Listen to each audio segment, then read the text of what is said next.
No, she's not here yet, but sure. Throw her to the bus. You didn't talk my teeth, Jason. You ready to go home?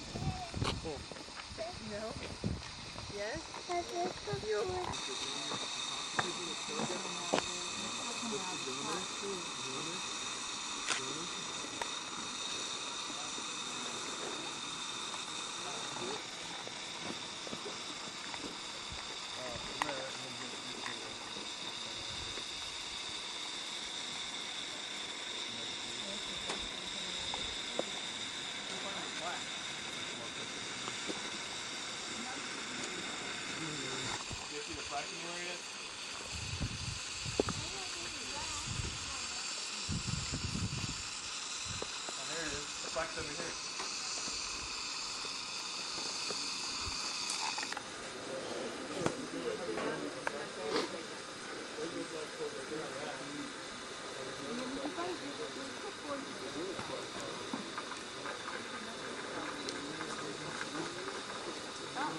One, two, three, look up. Perfect.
You don't want to go dead.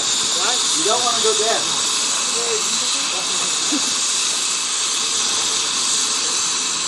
Eyeball to Jupiter.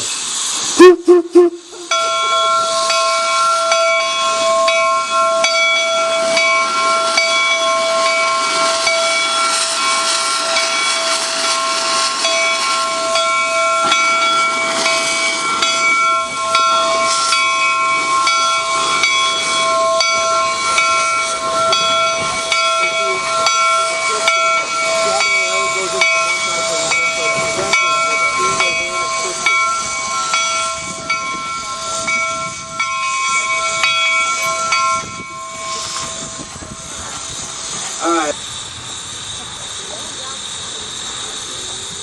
We'll usually do that a few times a day to clean those up. It was actually built out of Schenectady, New York. You guys tell me why a locomotive that was out of California was built in New York?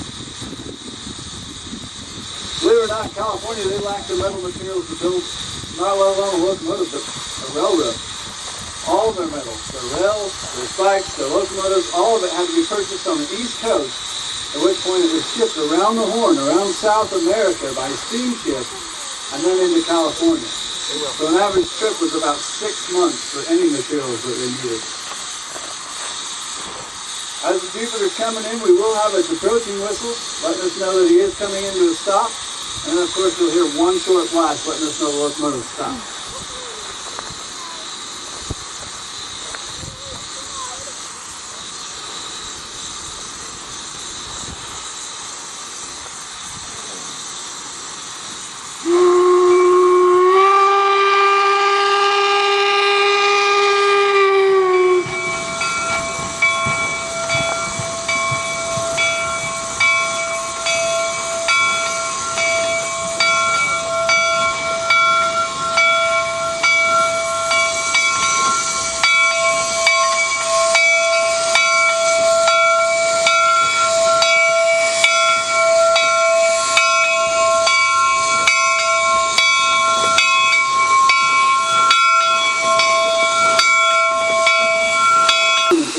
118. Eyeball to 119.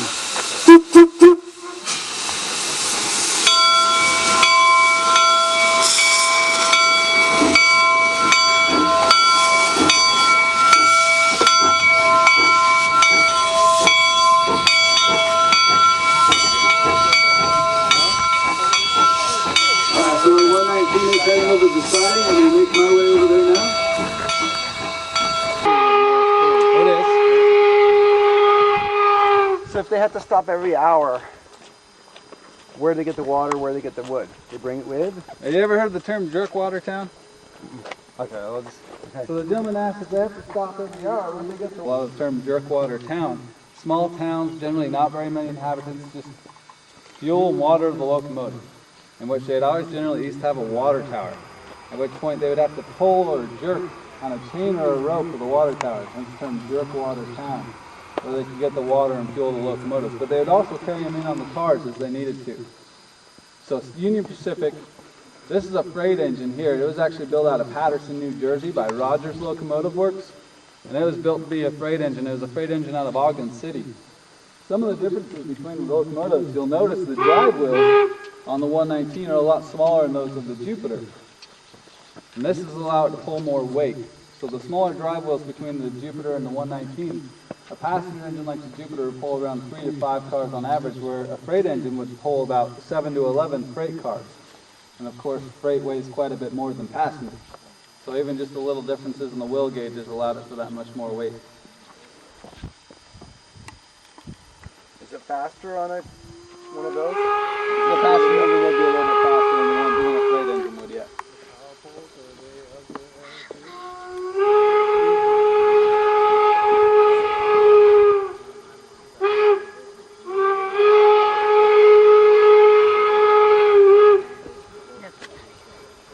So you have the whistle blast for communication, but also another big part of communication was used with flags and telegraph lines. You look around you see all the telegraph poles. That was part of the deal in building the railroad, is that they built the telegraph alongside for better communication. So they are also building a transcontinental telegraph. Now if you look at the stacks of the 119 compared to the stack of the Jupiter, you'll notice the 119's is a straight stack where the Jupiter is a shady stack, or known as a Tomlin stack. The building or is it a track? It's okay. That's cool.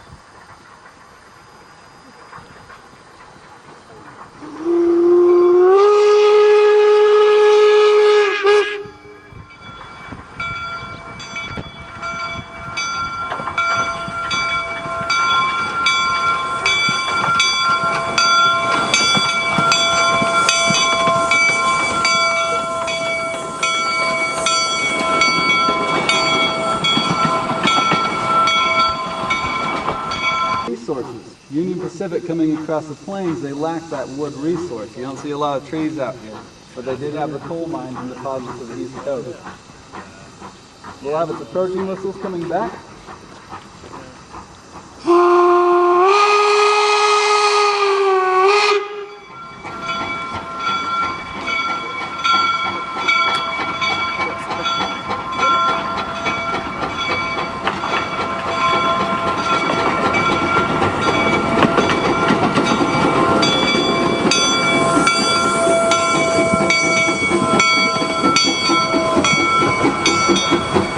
Now the 119 is making its way back.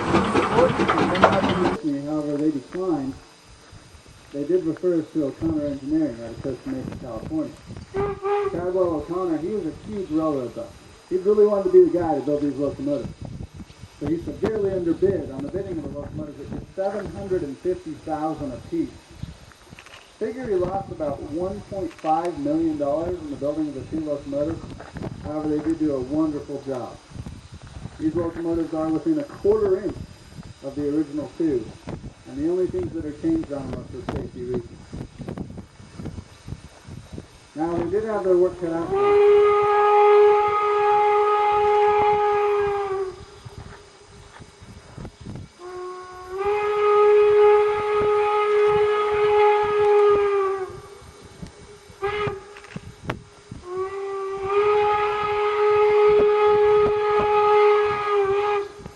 They did have their work cut out one, you see, because we had no blueprints to go off of in the building of these locomotives. All we had were black and white photos. So off of black and white photos, how do you guys suppose we got the colors red? Actually, if you guys were here before 1992, you would find these locomotives a two-tone red. We had not had the colors red. But we were able to find in history with the 119 here a checklist, kind of like today when you go to purchase a car and they try to get you to upgrade to the next model. Very similar in the 1860s, but with locomotives. So we were able to find that checklist of the 119 describing its details. And as far as the Jupiter, we were able to find in history a newspaper article where a reporter had described in great detail what it looked like coming out of a paint shop, you see, because of this great journey around the Horn. By the time they actually made it into California, they'd have to get repainted.